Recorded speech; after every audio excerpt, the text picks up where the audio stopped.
The monk is an interesting character class in Neverwinter Nights. And when we talk about navigating the various modules, there's two aspects to character class. The first is the abilities that the character class can utilize. These could be hard-coded abilities in the D&D 3.5, 3.x rule set. Mages can cast arcane spells, clerics divine spells, druids nature spells, fighter increased BAB combat tables. The second part, of course, is feats. Now, some classes can have crossover with feats. Others have feats specific to that class. And then magic items.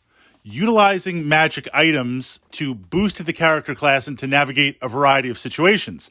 And most are character specific, either hard-coded to that character class, or you need some feats to be able to utilize it. And then a good number are kind of class agnostic, mainly potions and some wands. So as we power up, as we level up, we are looking for those three options. And in terms of character class abilities and in terms of feats, you as a player, your character, you have agency over that. As you gain experience points, as you defeat monsters, as you get quest rewards, that'll go up and up and up.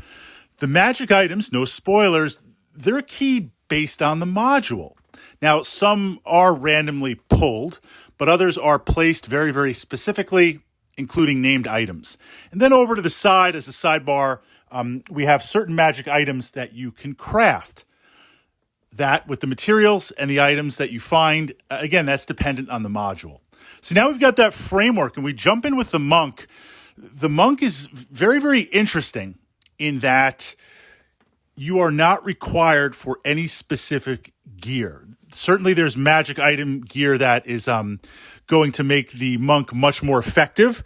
The various kind of order gloves and order robes to boost your defenses, gloves to give you +1, +2, +3, sonic, shock, electric damage. But for the most part, you could navigate the various modules just as a monk. The weapons that the monk utilizes, the hands, the feet, and then, of course, armor class can be boosted by magic items, but as you get wisdom bonuses, as you increase and as you take ranks and tumble, it's going to increase the DC of your armor class. But within that framework, the monk has the least amount of magic items in most modules, partially because it fills the narrative of the monk as kind of this wandering warrior, wandering seeker that just relies on the inner power, kind of like a wizard slayer in BG.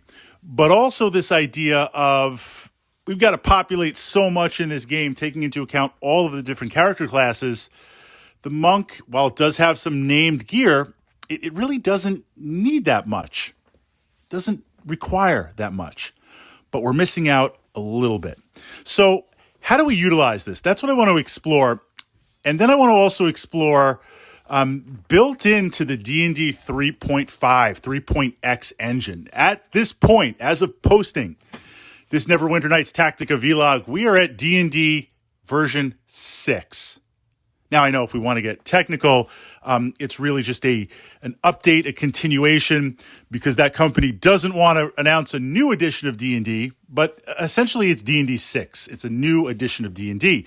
They did this with 3.5. Originally, it was 3.0.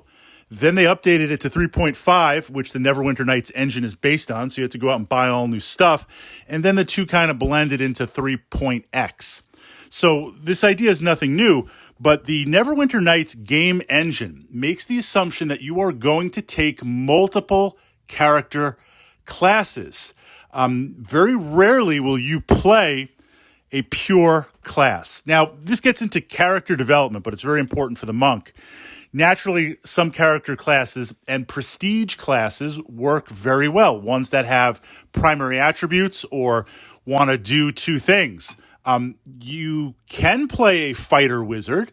You can play a cleric wizard, but you're going to have primary stats which affect your DC competing for each other. And the abilities of the spells, which are based on level, also DC, but level. You're this level, you can cast these spells.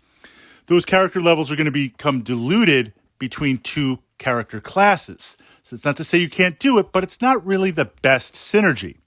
And then, of course, with the caps, you can go high enough if you stick around long enough that you can get both full character classes, but then you're not moving into HLAs, high-level abilities, and epic feats and kind of epic spells.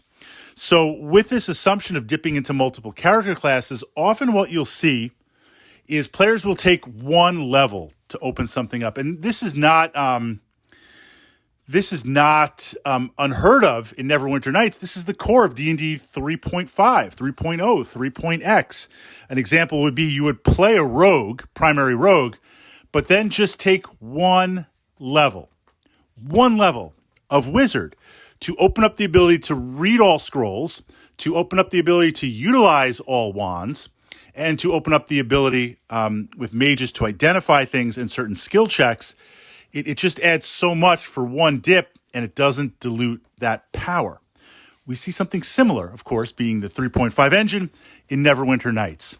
So with that, I want to focus on what I think is the best synergy for the monk, to take a second character class. Now, again, we can dip into all three. The reason why I say just two, yes, I'm cutting myself short a little bit from the meta theory hammer, but the monk is an interesting character class in that the power level is pretty evenly distributed. Fighter starts off powerful, mid-levels kind of tops off, and then makes a huge jump to the higher levels, right? Mage at the lower levels is not that powerful. At the higher levels, extremely powerful. The monk is kind of persistent, so really you want to try and pile the maximum amount of classes into the monk. Even with something that has synergy, I don't necessarily want to take three. Although we're going to explore a possible 3 character class build for the monk, just to put it out there. Because I want to get, with pure monk, the best Bab, the best armor class, the most clickies with Stunning Fist versus the Poison Hand, right? Looking at that aspect of it. So jumping in. Quivering Palm, I should say. Looking at that perspective, I think Assassin complements the monk the best for 2 reasons. The first is it's going to be building on the natural attributes of Move Silent and Hiding in Shadows. You don't have a ton of skill points if you're going kind of a standard build monk in terms of intelligence, because most of your stuff's going to be piled into Dex, Strength, and Wisdom, mostly Wisdom. That means with my skill points, for the most part, I'm putting into Tumble, I'm putting into Persuade for quest options and more gold, and I'm putting into Move Silent and Hide in Shadows. I don't have a ton of points. So building on that, because they're at least class skills, I'm going to be able to level those very quickly to qualify. By taking Assassin, now it opens up Sneak Attack. That's huge. That's a little bit of extra damage without fully dipping into Rogue. And that Sneak Attack damage also has the chance, it's like auto-persistent built-in Stunning Fist. Now, of course, it's an opportunity. It doesn't work on every monster type. There's always disqualifiers in D&D 3.5 and stuff for game balance and narrative balance.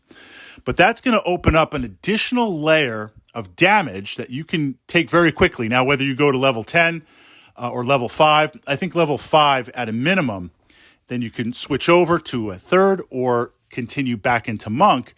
But also what it opens up by taking Assassin, UMD, Use Magic Device.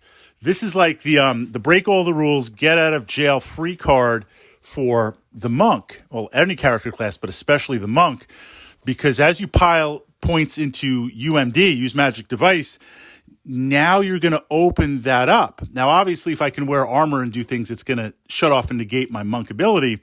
But now it opens up all sorts of crazy combos and items that the monk can now utilize, if you have that high enough, that were not initially planned for the monk. It takes the monk out of balance in a good way, and that you can do so much more with that.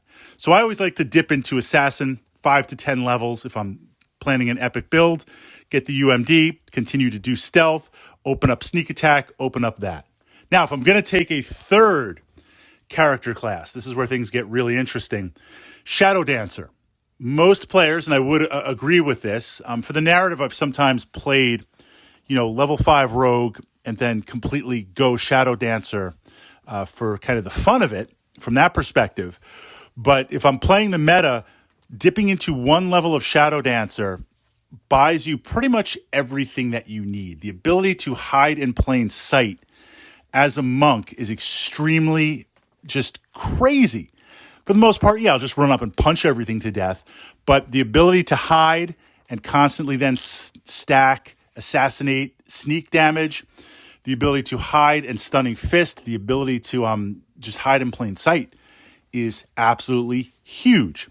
So for the most part, I try to balance pure meta, but also a little bit of fun with clickies. I like to take 5 levels of Shadow Dancer. So usually it's pure monk, 5 assassin, 5 Shadow Dancer.